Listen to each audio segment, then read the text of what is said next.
my god, look at this abomination of spaghetti and disgustingness. It's gross. It's absolutely gross. You guys figure out what's going on here? It's not a good idea. Yeah, what you see here is probably not the smartest idea, but we're going with it. I switched from going from 12 volt cutting power to cutting the signal from the PCM to the coils. Basically, there's 4 pins on the coil itself. There's a switch 12 volt and there's a ground, and that was my plan, was to stop the continuity coming to the ground, obviously, so the coil can't obviously charge or fire even when the PCM tells it to. But Ryan, you know who you are, gave me a nice little schematic here with the LS1 coil and what the other 2 pins do on it. And one of it is the signal from the PCM. There's 8 of them that come out of the PCM, tell when the igniter to go boom. And there's also the return, the low reference coming back. And the nice thing about the low reference coming back is it's only 2 wires. So they go by bank. And with that being said, it should be the same thing as what I was planning on doing by cutting just the bank coils, 1 per bank. Instead of having to convert it to 12 volt and cutting that, I can stay with the 5 volt stuff because that's what the Arduino runs off of. So I'm cutting, I'm basically cutting the signal coming into pin red connector, pin 1661.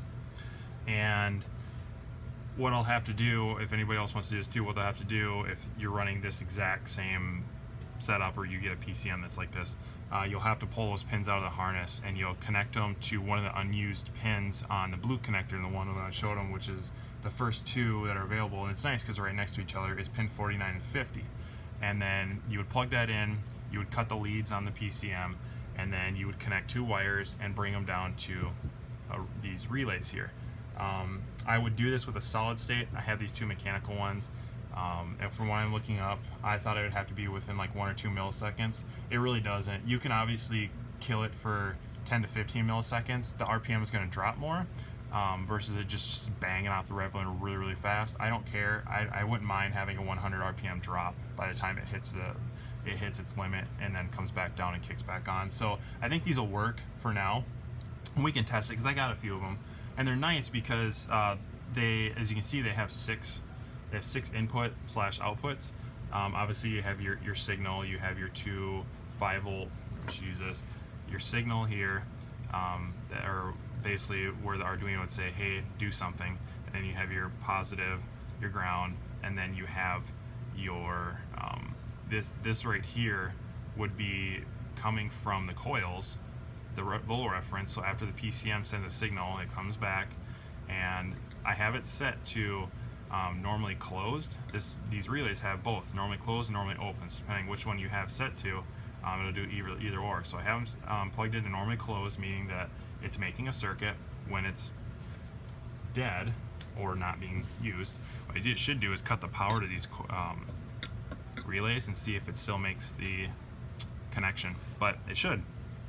But when it hits a certain RPM, based off the RPM signal coming from this white wire to gray, I didn't have an extra longer white, so it goes to gray. When it hits, say, like 2500 RPM, it'll open the signal up, and then the PCM signal trying to come back won't exist because obviously it's not making the circuit. It doesn't know what's going on. It can't reference itself, basically. So the coil never fires. It's charged, but it never fires, and that makes it a lot easier. And I think that's the way MSD does their 2-step. But I think they do it on the signal side of the PCM, which you could do. If I do end up doing it that way, I'll probably get rid of these relays, and I probably still will get rid of these relays and go to like a transistor, and one that's obviously always closed until it gets a signal, and once the signal's hit, they open up. And that would all save me a bunch of space because you could put a bunch of them, you put them on a PCB, and that's what that's going to be replaced with once everything is done. I'll mark it and I'll make PCBs, so you can just plug a bunch of them into the case. And it would be nice actually to make everything plug and play, where if you get like a Arduino Nano or Arduino Uno, it'll have the numbers on there and tell you where to plug them in on the Arduino. But yeah, that's what it's going to do. It's going to basically, instead of cutting the power, it's going to cut the signal, and then they won't fire. Saves me a bunch of work, and just makes this a lot easier. You can see everything's on. Here's my little tiny voltage regulator, really sweet. On the back of them, in my last video I already showed how they work, and it does work. But the thing is, if you set it to 5 volts, it doesn't quite get to 5 volts. It'll get to like 4.83, 4.84 with the pottometer turned all the way up. So you need to set it to the 9 volt and then turn the pot down to get it to 5 volts. And no matter what you set, it'll always go down to its lowest to 0.83 or 0.84 volts. So in my opinion, it's like, why even set it? Just put a dab of solder on the top one and then use the pottometer to do it. But I set it to the 9 volt, and when you turn it up all the way, I think it goes up to like 8.2 or 8.3. So it's not the greatest voltage regulator in that, but it does regulate voltage once it's set very well. And the reason I say that is because I have it set to like 5.01 volts, and I have this little wall wart, RCA wall wart, that has a switch on it to go from 3, 6, 9, and 12 volt. And if you switch it to 9 volt, it does not drop voltage. So that's a good thing. Obviously, if you're dropping voltage, it's able to stay exactly the same. I haven't tested if it goes higher over 12 volts, because the wall wart doesn't go over 12 volts. But that is kind of a little update I have. If you guys have any questions, let me know. Obviously, once we get this figured out, it works, we'll move on to getting a Mac valve and getting that hooked up to do boost by speed and boost by RPM. That shouldn't be too hard. There shouldn't be a lot of wiring that's going on. It's basically just the wiring to the Mac valve, and then this will all still be the same. As you see it, I'll clean this up and put zip ties on it, and it'll fit nicely on top, because there's plenty of room. Like this area in this PCM, it actually goes higher than this, so that whole area, I mean, you can put anything you want in here.